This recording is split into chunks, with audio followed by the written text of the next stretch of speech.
Are you a freelancer or a service professional who's been struggling with your sales?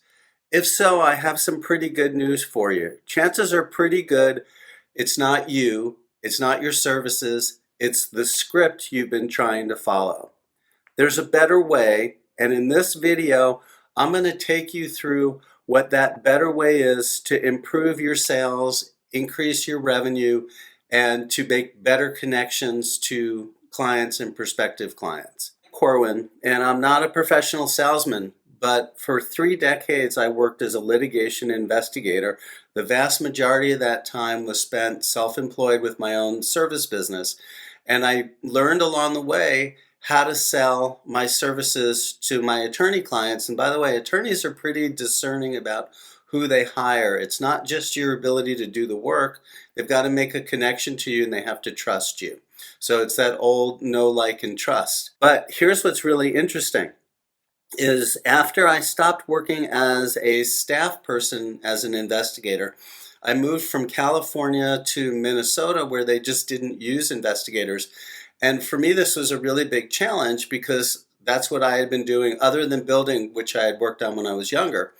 But during that time, I had the opportunity to start selling Subarus. Now, I'm not a professional salesman. I had no real sales training. And I noticed at the dealership that I was working at that the other salesmen were all following specific closes. They were following scripts. They were doing all types of things. And none of that was working for me. It just wasn't me. So I ended up using the skills I learned as an investigator, which was basically my interview skills. Again, I had conducted thousands of witness interviews. My ability to converse with people, to make them feel comfortable, to build rapport, got them to know, like, and trust me in a way that no script could. And it turned out that this was a pretty successful approach in that I became the top salesman in the entire upper Midwest for Subaru. And this was a person that did not have formal sales training. So in this video, I'm going to teach you how using interviews can really help you boost your sales much more so and much more authentically than trying to work from a sales script. So now if you like what you learn in this video, I've got a link in the description below that you can click on that you can schedule a 15-minute consultation with me to see if I can help you further. Again, my area here is not as a professional salesman, but it is somebody who sold his services as an investigator for decades, and how I used my interview skills to really build know, like, and trust and to make sales. Why are these scripts not working for you? That's because you are you. You are not boilerplate. You are not generic.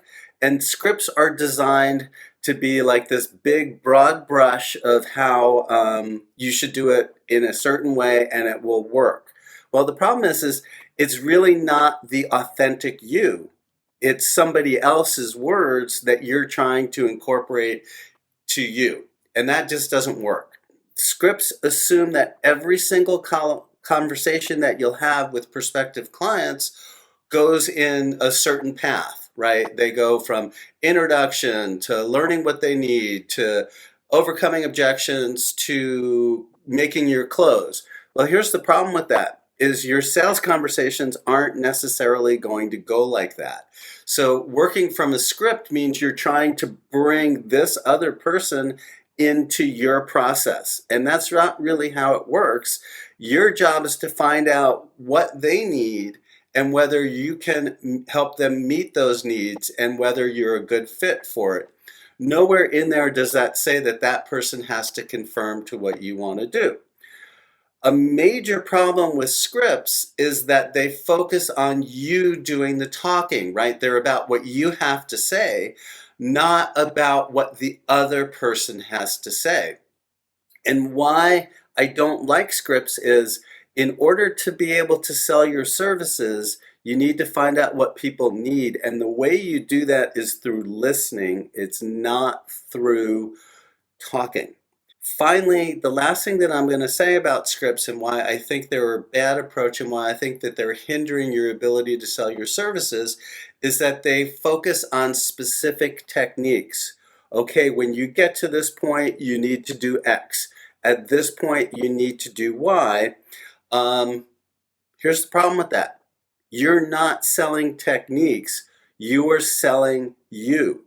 Okay, when you're in a service business, whether it's as a freelancer or a service pro, what you're really selling is you. Yes, it's your abilities, but you are selling you. And working by specific techniques, the way that the script wants you to work, it's just not you.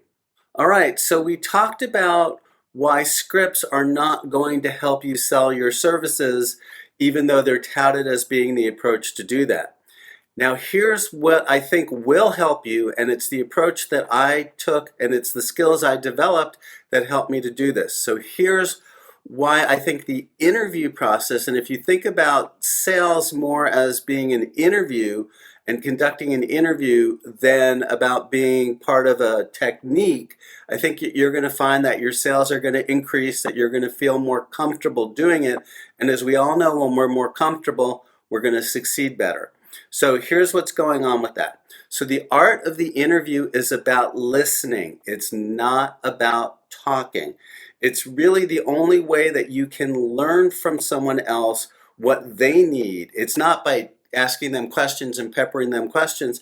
It's giving them a chance to talk while you listen and take in what they're saying. And that way you can kind of help do some quick follow-ups. But really, your goal is to get them talking to you, right? It's not about you talking to them. And when I teach, by the way, when I teach attorneys how to conduct witness interviews and their legal staff how to conduct witness interviews, I tell them not to work from a checklist, because a checklist means that you're focused more on what you're asking rather than how you're listening. So we want to focus on getting the other person comfortable enough to talk. One of the things that's very important within the interview process is called reflective listening. So in other words, if somebody says, I need to hire someone to help me build my brand, you can say, okay, so what I hear you saying is you are looking for somebody who's going to help you build your brand. How do you see that? Okay, so what you're doing is you're repeating back, paraphrasing back what it is they're telling you, and then you're asking kind of a how so, or go into more depth to get them to talk more. But by using reflective listening, you're showing that you are actually hearing what they're saying. And face it, what client doesn't want to know that they're being heard, right? Reflective listening lets you do that. And by the way, this is particularly helpful when you kind of go into a summary within the conversation and you say, all right, so let me kind of summarize what we've been talking about and what you're looking for, and then we can talk about how I think I can help you with this. And then you go ahead and you show through reflective listening that you heard what they talked about. You take them through, okay, so what you were saying is you need X, Y, and Z. Then what else you were talking about, if I'm correct here, is that what you're really looking for is, ABC, that type of thing. So using that reflective listening helps you not only show that you're listening, but it also makes sure that they understand that you understand them. Now, another thing that I learned through the thousands of witness interviews that I did and conducted was that the most successful interviews are done when you make a connection, when you build rapport with the other person. And it's absolutely critical in the sales process. There's tons of services out there. There's tons of freelancers out there. They can buy from anyone. So the reason they want to buy from you is because you build that know, like, and trust with them. And the way that you build know, like, and trust is through developing rapport. It's through showing empathy. It's through making connections. And you want to be human. right? You want to make that connection with them. Be yourself, your authentic self, connect with them, and then you can go from there. And the way that you do that is simple things. It's simple conversation. Ask what they do, where they live, get to their interests, get to their day-to-day life, and show that you get it, that you understand. There is something to know. If after trying and trying and trying, you're unable to build rapport, you know you're not going to be a good fit. So you're not going to make that sale, and maybe you don't want to make the sale with somebody you're not going to be a good fit. There were plenty of attorney clients that I turned down working for because I just knew we were not a good fit. And while it's always scary to turn away money, the reality is you're going to do better with those that you can connect with. And in the long run, you're going to have a longer term, better working relationship with them when you can connect with them. All right. So one of the things that I learned when I conducted witness interviews is a lot of times I would approach a witness and they didn't really want to be interviewed. I mean, think about it. This was a situation where something bad had happened, and who wants to be involved in the legal process if they can help it? So I had to learn how to overcome objections. And one of the things I really want you to understand when you're selling your services is that objections are a good thing. They are not a bad thing. It doesn't mean if somebody throws up objections that they don't want your services. It's actually a good thing because it means that they're listening and they're trying to see how it applies back to them. And so it's really important for you to flesh out those objections. Get from them to say, here's what my concern with this. Because once you do that, then you're able to address those objections. And with each objection that you address, you get closer and closer to selling your services. When somebody that you're meeting with or you're talking on the phone or by Zoom and they're trying to determine whether your services will work for them and they throw up these objections, don't just kind of gloss them over and say, okay, he threw up an objection, on to the next thing. Go into it. Dig deep. Use that reflective listening. Say something like, so what I hear what you're talking about is you're concerned about the cost of these services. Okay. Cost is always going to be an objection, and basically the answer to that is your services will over deliver so that while you might be more expensive, you are providing such a good service to them that it's worth it. But understand from them why they think they can't afford you, and ask them, explain, what do you think about the costs that are not working for you or you think that you won't be able to afford? Get them to go in deeper. You're going to find a lot of times that when you get the objection out into the open, people actually talk themselves through the objection. You don't have to talk them through the objection. You just kind of have to point and guide them. And as they bring it up, they're going to take themselves through the objection. The next thing I want to talk about, and this again is something I learned, through my years of doing interviews, but I especially put this in practice when I was selling those Subarus, which is you don't need a close. You don't need a formal way of making a close. And again, scripts are really good. They want you to follow verbatim, word for word, what exactly to say in order to make these closes. You don't need that. Okay. All you need to do is simply ask them, what do you think? Let them say to you what it is that they think. Let them again kind of talk through everything that we've talked about, go with it, and have them take you through. So just ask them, what do you think? If they say, I really don't know, don't be, and they say, you know what, I really need to think about it. Let me tell you a couple of things. You don't need to make the sale today. Okay, that's like the old car business. That's like they used to have an expression, the be back bus doesn't come back. Well, let me tell you, if you do it right, the be back bus does come back, and they often are very happy to buy from you. They just need a little time to think about it. And when people are spending money, when a business is spending money, why should it be something that's wrong that they think about it? You don't need to try closes to press them. If they want to think about it, don't say, what's there to think about? I've actually heard scripts and read scripts where they actually say that. You don't need to do that. Okay, let them mull it over. That's a good time to paraphrase and say, okay, look, we've gone through everything. Here's what you told me. Here's how I think I can help you. So go ahead and think about it. But I just want you to know that I think that we can work well together, and I think I can help you get to what your goals are and where you want with that.